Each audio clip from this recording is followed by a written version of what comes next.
Hi everyone, I am Falguni Jhende yet again with my one more YouTube video.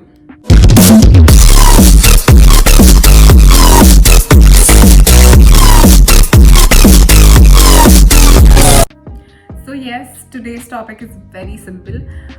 Before starting the topic, मी मराठीमध्ये हा video बनवणार आहे. मला खूप जण म्हणले की अगं मराठीमध्ये व्हिडिओ बनव, मराठी इंग्लिश, कारण बऱ्याच मुलींना इंग्लिशचे काही शब्द कळत नाहीत आणि आपली भाषा आहे मराठी, सो जास्त चांगलं तू पण सांगू शकशील. सो त्यासाठी हा मराठी व्हिडिओ मी बनवते. So I am going to talk about 2 important things. Modelling करायचं आहे तर या 2 गोष्टींबद्दल प्रश्न भयंकर असतात. मी एक मॉडेलिंग वर्कशॉप्स घेते, तिथे पण मुलींना खूप प्रश्न असतात आणि तुम्हाला पण पडले असतील. That is about our face and our hair. These 2 things are most important thing because तुम्ही ब्युटी पॅजन्स करा किंवा रॅम्प शोज करा किंवा फोटोशूट्स करा, काहीही करा, तरी सुद्धा तुमचे केस सुंदर दिसले पाहिजे, तुमचा चेहरा सुंदर दिसला पाहिजे. नंबर 1 सर्वात इम्पॉर्टंट युअर फेस. तर जर तुम्ही मॉडेलिंग करणार असाल तर तुमचा फेस ग्लो केला पाहिजे, सुंदर दिसला पाहिजे, कॅमेरासमोर छान प्रेझेंट व्हायला पाहिजे. हे सगळ्या गोष्टी खूप महत्त्वाच्या असतात. त्यासाठी काही ब्युटी प्रोडक्ट्स इम्पॉर्टंट असतात दॅट यू शुड यूज. आणि काही मार्केटिंग स्ट्रॅटेजीजमुळे इतके नवीन प्रोडक्ट्स निघालेत, हे वापरा ते वापरा, त्यामुळे एवढे पिंपल्स येतात की असं वाटतं ॲट सम पॉईंट अरे मी स्किनला काही लावू का नको, आता काय करू.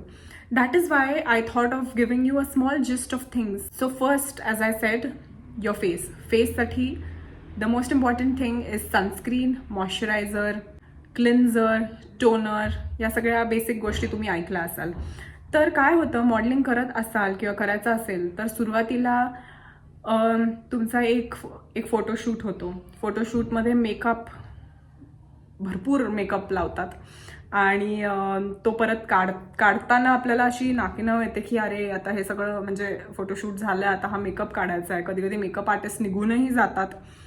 तर त्यावेळेस काय करायचं, तर मोस्ट इम्पॉर्टंट थिंग CTM म्हणजे क्लिन्झर, टोनर आणि मॉइश्चरायझर. या 3 गोष्टी तुम्ही तुमच्याबरोबर ठेवल्या किंवा अगदी सोप्यातले सोप्या गोष्टी 2 गोष्टी आहेत. एक म्हणजे वेट टिश्यू किंवा बेबी ऑइल. सो वेट टिश्यूनी तुम्ही वरवरचा छान मेकअप काढून टाकला आणि मग घरी गेल्यावर CTM केलं तरी काही हरकत नाही आहे, किंवा मग बेबी ऑइलनी पण काढला तरी काही हरकत नाही आहे. That's good for your skin. So या गोष्टी आहेत तुम्ही जेव्हा फोटोशूट करून झाल्यानंतर किंवा करायच्या आधी, to prep your skin, to keep your skin clean, हे आहे. आणि डेली बेसिसवरती म्हणता येईल तर CTM is very important, sunscreen is very important. So sunscreen लावावंच. Moisturiser is one more thing that you should use. पण moisturiser is such a thing that if it suits your skin तरच ते work करतं, नाहीतर again you'll get pimples and all. So तुम्हाला कुठला तो product सूट होतोय हा तुम्ही प्रोडक्ट यूज करून ट्राय करायला पाहिजे. That is important. Second thing is important, that is your hair. केस खूप महत्त्वाचे असतात आणि त्याची निगा राखणं खरंच अवघड असतं. तुम्ही विचार करत असाल काही नाही, मी तेल लावते, शॅम्पू करते, कंडिशनर लावते, झालं.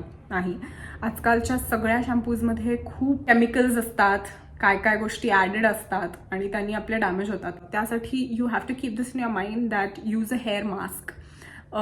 Once a month you have to do hair spa. If you're doing modeling, if you want to go into modeling, this is most important thing, that trimming your hair, using hair mask, oiling your hair. I would myself not recommend more of using a conditioner because शूटच्या आधी तुम्ही जेव्हा condition करून जाता तेव्हा तुमचं silkie smooth hair होतात आणि त्याच्यावरती त्यांचं जे काही हेअरस्टाईल ते करतात ते बसत नाही. आणि that is Y what happens, they put lots of spray on mousse and that damages your hair. So it's better that you only shampoo your hair and go. Yes, जसं मी म्हणले या दोन्ही गोष्टी खूप इम्पॉर्टंट आहेत आणि I feel each one of you girls should take care. As being a model also, it is very important to take care of yourself. So I'll be back soon with my next YouTube video about your body figure, your diet, nutrition. There are too many things. So yes, see you again. Thank you so much.